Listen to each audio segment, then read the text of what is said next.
Good afternoon and welcome to Chris 180's Lunchtime Live series. I'm Chandra Luckett, Chief Marketing Officer here. And as we all know, May is Mental Health Awareness Month. But the incidents and the massacres of the last few weeks have left many of us on edge, wondering what can we do to stop violence and to also make sure that we are protecting our mental health and the mental health of those around us and those that we care for every single day. Today's conversation was set to be on mental health and how we can all decide if therapy is right for us. And while we will also talk about that, we wanted to begin today with shining a light on the shootings that have happened in the past few weeks and how we as a society and you as viewers can find ways to protect your mental health during these deep times of grief and frustration. Our panelists today are two Chris 180 therapists who both work in our school-based mental health program. Katia Monteiro and Eboni Robinson are our panelists today, and they will share their insights and a little bit about the work they do at Chris 180. As always, you can drop your comments or questions in the chat, and we will answer them live. Eboni, we'll start with you. Good afternoon. I'm Eboni Robinson. I am an LPC and CPCS. I am one of the clinical program managers with our school-based mental health department, and I'm glad to be here today. And I am Katia Monteiro. I am one of the operational manager. I focus on OJT, providing training for new therapists. I also have a few clients that I work with, so being a therapist is at heart with me. Okay. So as Chandra said, it's been a lot. It's been heavy these last few weeks. We haven't really recovered from one tragedy before the next one. So, what would you say, Katia, is, the best way or a way that people can, confront this and kind of process everything that's going on for them?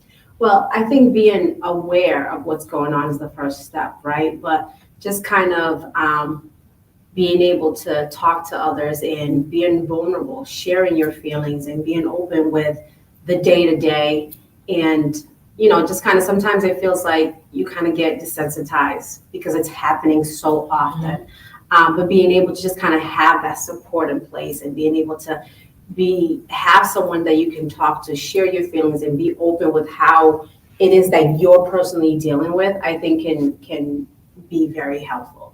As a parent myself, I would say I have 3 young kids, 2 of them are school age. So things like that it's very traumatizing in our household, as I can say.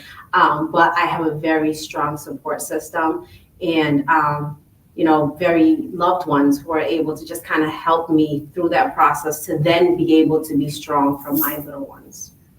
Yeah. So, and just to piggyback off of what Katia said, that support system is key, whether it's your work relationships, whether it's your family, your friends, it's important not to just internalize and keep all of that in, to be able to express it and discuss it in an open way so that you're not just holding on to all these feelings because, there's a myriad of emotions. There's rage, there's anger, there's sadness, depression, it's just like shame and guilt, it's guilt and, for, why these kids, and then there's that guilt about, I'm sure for you is like, thank God it wasn't my kids, but also these other kids passed away and this, so many families have been touched by tragedy these last few weeks. So we just want to encourage everyone to take the time to acknowledge your feelings and know that it's okay to feel however you feel. Yeah, and reach out for support in any way possible. Yeah. So, kind of on a similar note, as far as, cultural issues within mental health. This is a hot topic this day and age, like what makes mental health, the right call, like finding a therapist. How is that the right call? How do you know? Yeah.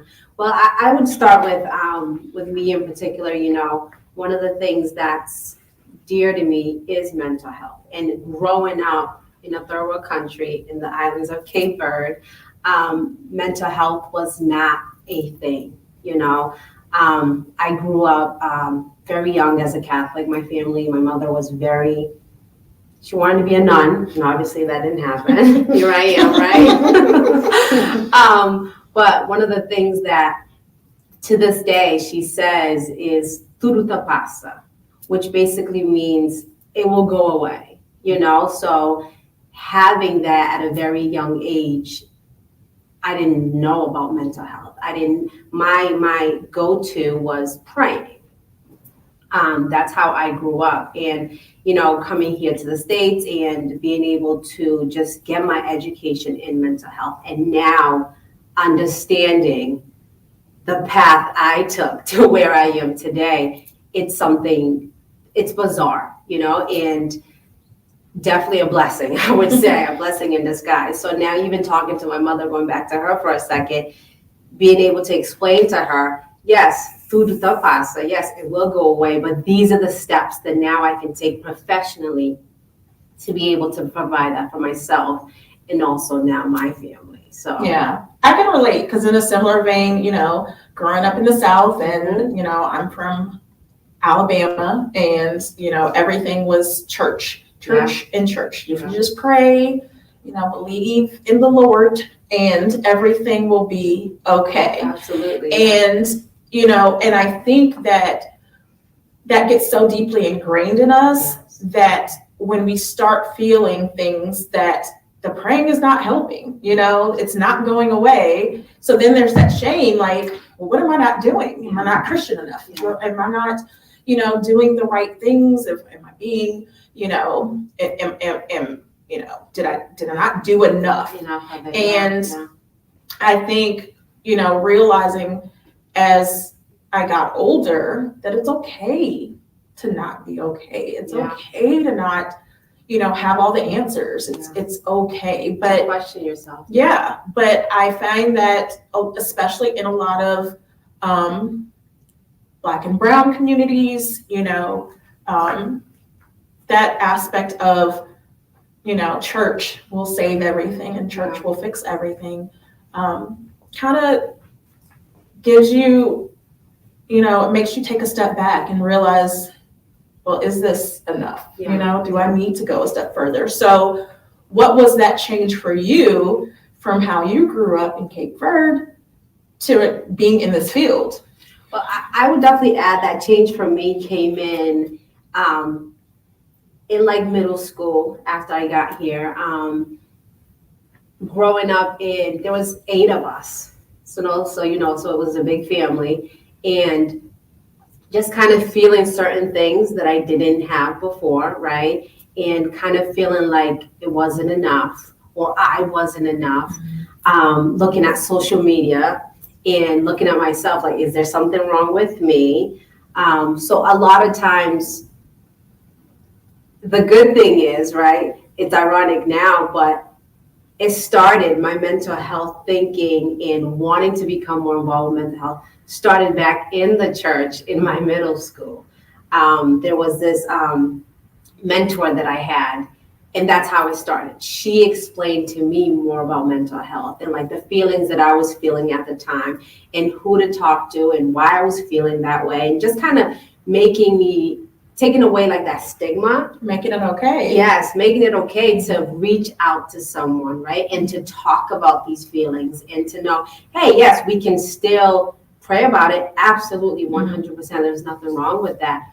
But there are also other avenues. There are also other things that you can do to help you understand what it is that you're going through, right?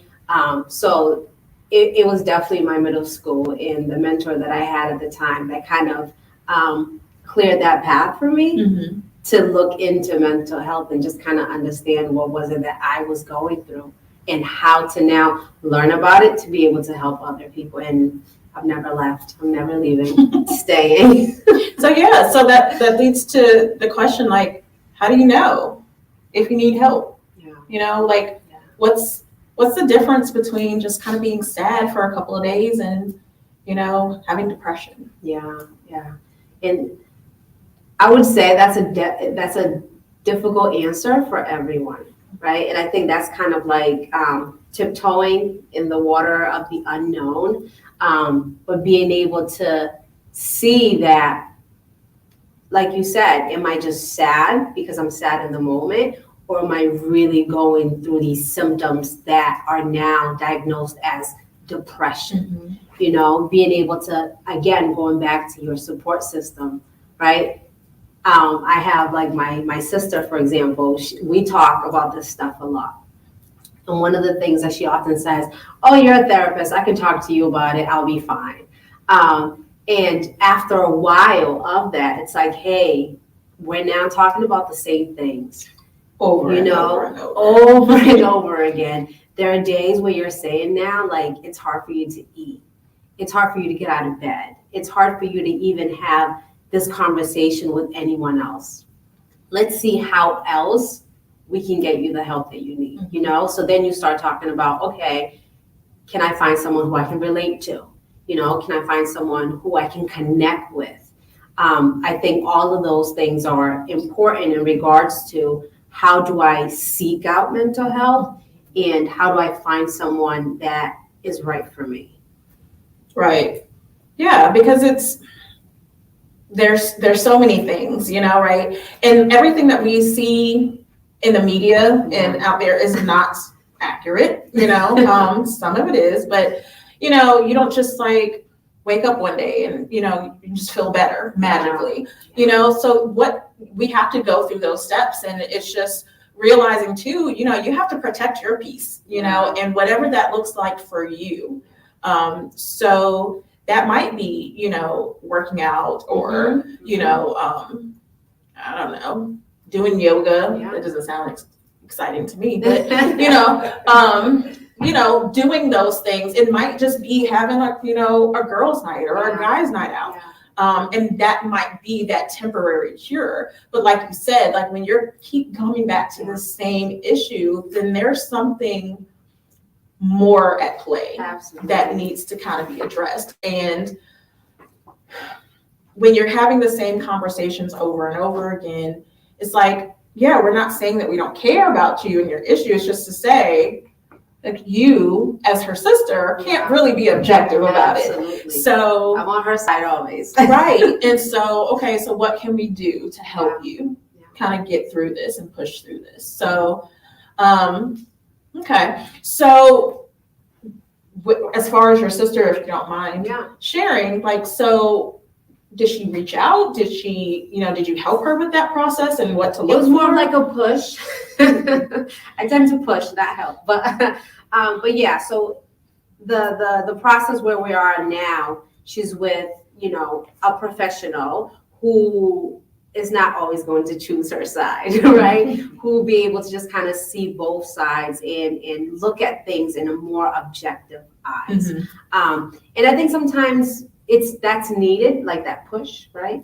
I think that push sometimes is needed because sometimes you don't know that you really need that help. And just like with the stigma that it comes with, that therapy comes with, is something's wrong with you, right? Something's wrong with you if you get engaged, if you get involved in therapy, if you start seeing someone professional, right? Or like some of the other things that we were talking about. Oh, now I have to take medications because I'm seeing a therapist. So there's a lot of stigma. There's a lot of wrong things that come with the word seeing a therapist because I need it. Not in looking at it, not because I need it right now, but because something's wrong with me. And that's not the case at all, So yes, she's better now. And I love it when she brings back activities that they have done. And I'm like, oh, I know what that means. So I love that. Okay, so it looks like we have a question. Yes. Yes, and this viewer asked, I've been through therapy before and I didn't get the results I wanted. How can I make sure this time is different? So I think ensuring that this time is different is the key is patience, right? Because just like you choose your medical provider, you got to check for fit, right? Yes. You're not going to automatically mesh with everybody. Also, give it a couple times, because usually the initial session or two is like that kind of getting to know you, getting background information. And we got to be careful as therapists about that too, because, especially if there's trauma involved, we don't want to re-traumatize. So we kind of got to ease into things. But your comfort is most important, and this is somebody you're going to be kind of delving into some serious things with. So you got to give it a chance, be patient, just know that that next person that you try may not be the person, or they could be, and understand too that in that therapeutic relationship, you have the control. Absolutely. You dictate if you want to continue seeing that person. You dictate how much you choose to divulge and when. And, so I think that it's just really about being patient and giving yourself grace and the space, meaning the time to figure out if that person is working well for you and what your needs are. Yeah, and I would add to that, kind of bringing in like a therapy word, but like being mindful, right, of what happened before and how you want to lead. Go back to what you said. How do I want to lead it now, right? So in regards to what hadn't worked before, these are these lists. Now I know kind of like how to go into this my second time based on what hasn't worked. I think that's really being mindful of what do you want out of this? And just like you said, in regards to, you are the one that's saying, how do I want this therapy session to go? What do I want them to know? So kind of having that control, but again, being mindful, what happened in the past and what can I do differently this time? And one added thing is also recognizing that, some people as therapists, we know that some people come in hot, they go ahead and tell you everything. And we have this, thing as people, as humans, that if we don't get the desired response based on what we've shared, absolutely, then it's like, okay, they don't care, which may not be it. Depending on what you shared, it's like, okay, let's reset. Like, where do we go from here? So I would say too, pick and choose what you choose to share in those first couple of sessions, just because you want to get a feel for them. You don't want to be re-traumatized by having to tell, if this person is not the right fit for you, having to tell that story to this person and then the next person until you find that right fit for you. And that's okay. We understand. It's called rapport building. So it takes some time, and we are okay with that. And if somebody is not okay with that, then they're not the therapist for you. And that is more than okay. Yeah. And just a small thing to add to that. And as therapists too, right? I think it gets forgotten that we're humans too. Like, we are humans as well. And we want to be able to make, this time be good for you, be something that you look forward to coming to and kind of getting the help that you need. So, yeah. So ladies, can you maybe share, how does someone go about finding the right therapist for them? Well, I would say being able to just kind of relate. One of the biggest things, being a native of Massachusetts and recently moving to Georgia, just like how I would ask for recommendations in regards to a new pediatrician for my kids. My kids, they're my joy. So I want the best for them, right? And like we had talked about before in regards to mental health, you want the best for you as well. So I often ask for recommendations. I will say, hey, ladies, who's the best pediatrician in this area? Who's the best dentist? I want to be able to go in the back door with my children when they're getting their teeth fixed. So being able to just kind of have that support system, people you can trust, people you can look forward to, and people who you could depend on in regards to being able to share, hey, these are some therapists that I have gone to in the past, and they're great. I can relate to them. They understand me. We're able to, something that's very important for me, culturally connect. I think that's a great way of finding, a mental health provider, like how I would Google a gym. What's the best gym? And I'm looking at finances. I'm looking at everything to kind of fit what I need at the time. I think that's a great way to start as well. I agree. I think, for me personally, I'm big on reviews. Yes. Because and not just like those first few at the top that like have like all 5s, ratings or 5 stars. No, like you need to do the work, go on your insurance website. Yes. If you have insurance and see what are people saying about this. Is it somebody that's just going to kind of get you in and out? Mm-hmm. Somebody that's like looking at their phone or not giving you eye contact. They're having you repeat it, over and over again because they're not really listening. Absolutely. Or the worst, people that are talking over you as you are talking, so you need to see, have those, have that whole, like, I think the 360 view of what this person's, what other people's experiences are with this particular person. Also, for even if you don't have insurance, that does not mean that you don't deserve the correct care, so, and there is an ethical, there's an ethical aspect to mental health, to everything. And so if you are not getting the care that you need, like I said, do not hesitate to switch, but also, to report to if you need to. But I definitely think that it's about doing the background work to figure out what works for you. So it looks like we have another question. Yeah, someone says, I'm confused about the different title of people I see online. How do I know the difference and figure out what's right for me in between all those letters behind someone's name? Oh, yeah. Right. So it can be like, like alphabet soup with all of the titles. So an LPC is a licensed professional counselor. So that is a person like myself. Katia is on that path as well, that has gone to school specifically for counseling. And they have gotten licensed in that field.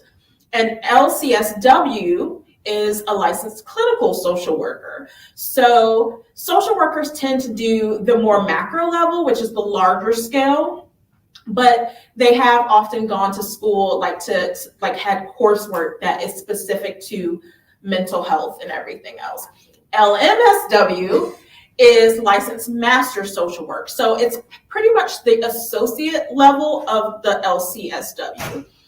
APC is the associate professional counselor. So it's the same thing. It's the LPC, the professional counseling equivalent of an LMSW.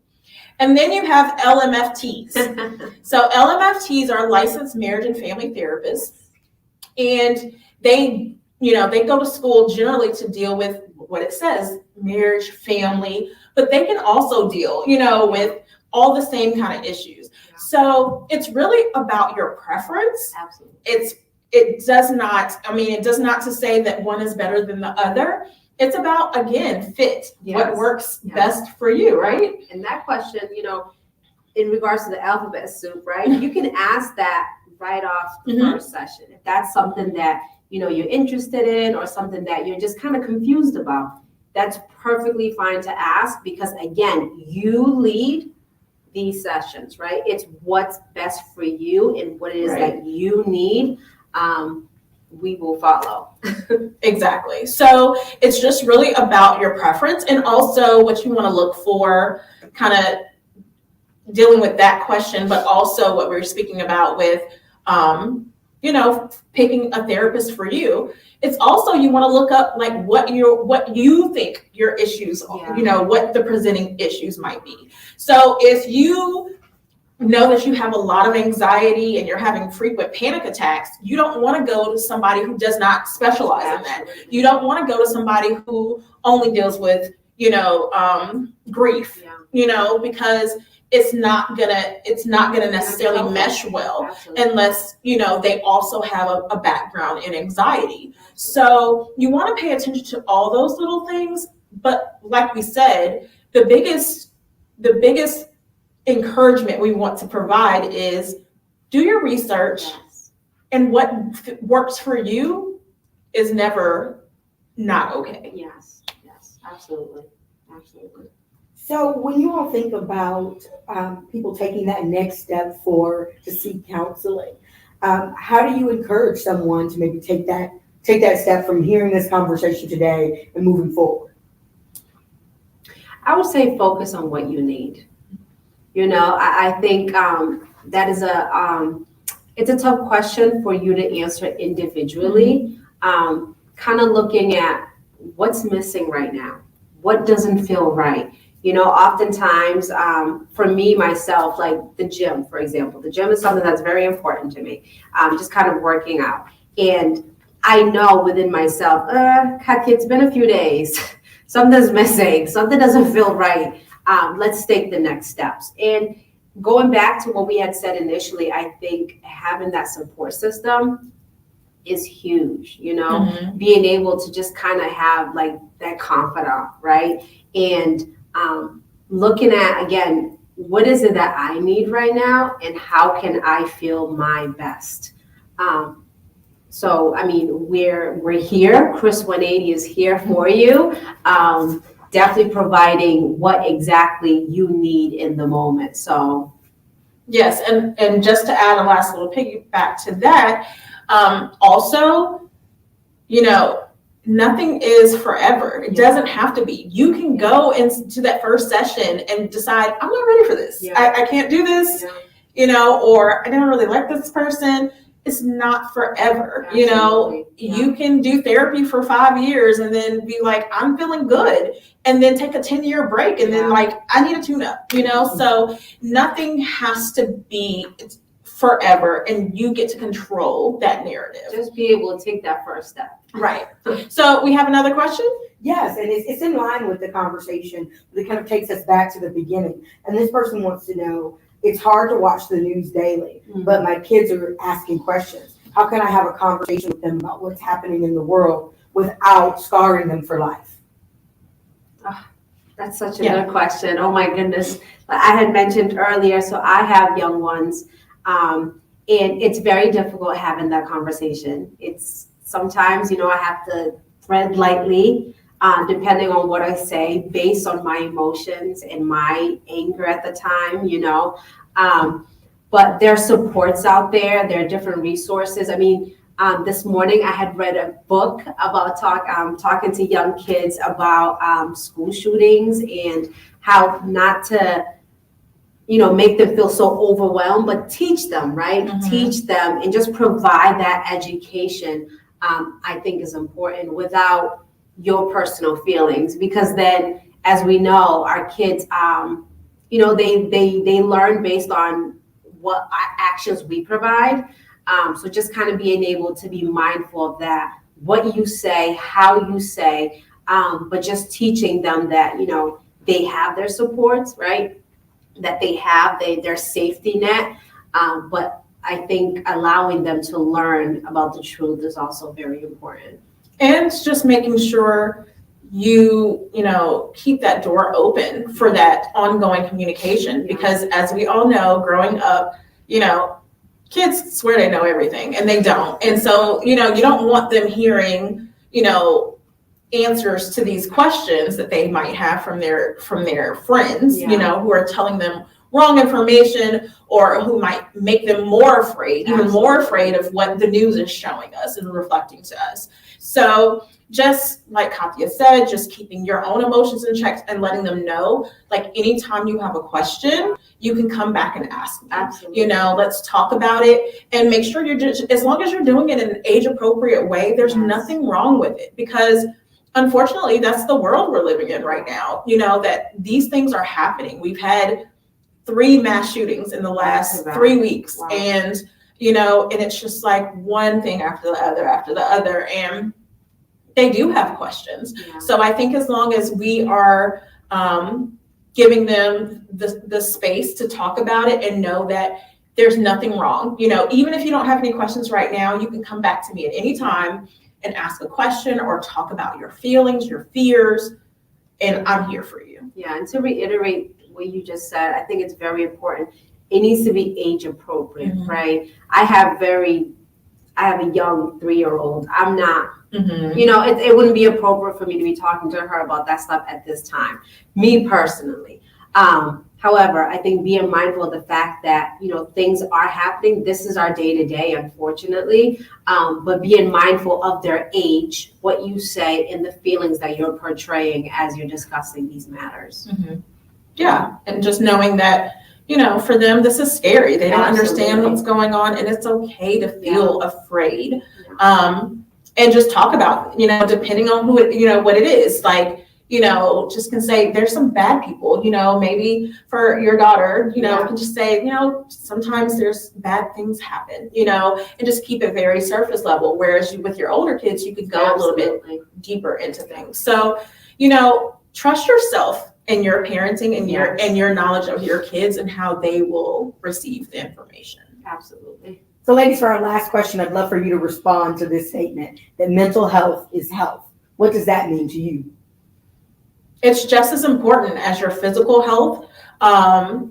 It's an all-in type situation. Like if one thing is off, everything feels wrong. And there's no harm in taking care of yourself, however that looks. Just like you go to your primary care physician for your annual, women go to their gynecologist appointments every, like you have to go and take care of yourself. So like I said, it's not like a commitment. You don't have to sign, saying I'm going to come every single day for the rest of my life.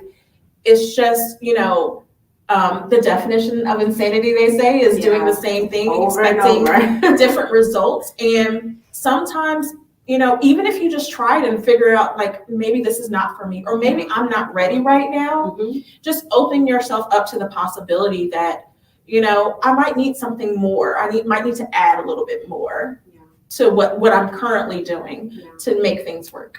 And I'll bring it back, being a therapist, right? I think of CBT, cognitive behavioral therapy, how your feelings and your thoughts, they're connected to your actions. So ultimately, waking up in the morning, if I'm feeling great, I'm thinking great, I'm feeding myself all these positive things, ultimately, my actions are going to be great things. I'm going to work out, I'm going to make a balanced breakfast. My kids are walking out the door feeling awesome and singing their way to the bus stop, right? Whereas on the opposite side, if I'm waking up in a negative attitude, negative mood, there are all these negative things, but ultimately, I'm going to end up doing negative things throughout my day. So it's not going to be anything positive. Whereas, obviously, I want the complete opposite. So I want to think great things. I want to do great actions. And, that's what I want for you guys. And if you're ever just, thinking,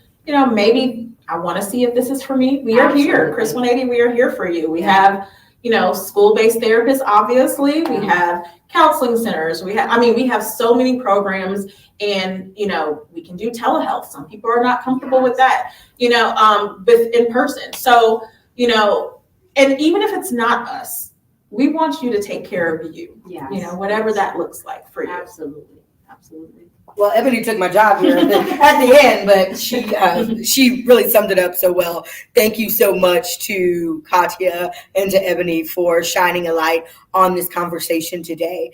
And I think it's important as we go through these difficult times in our nation to make sure that we are leaning in to getting help and seeking help when we need it, and making sure that overall that we're just making sure that we're taking care of ourselves and that we're ending the stigma surrounding mental health and the challenges that people often face. And one thing we also want to leave you with is there's a way that you can continue to support people's efforts to get high quality mental health services. On May 31st, we're having our Stop the Stigma Day, and that's where you can make a donation to Chris 180 that will be doubled up to any amount. We would love to have your support. $5, $10, $20 gets doubled that day. And what happens is we're able to help those who may be uninsured or may not have access to EAP services and traditional counseling services. So if you support us, we will make sure that we continue to support the community. And as Eboni said, if you need someone to talk to, please reach out to us. You can just go on our website, chris180.org, and we'll be happy to help. Have a good day, and we'll see you next month.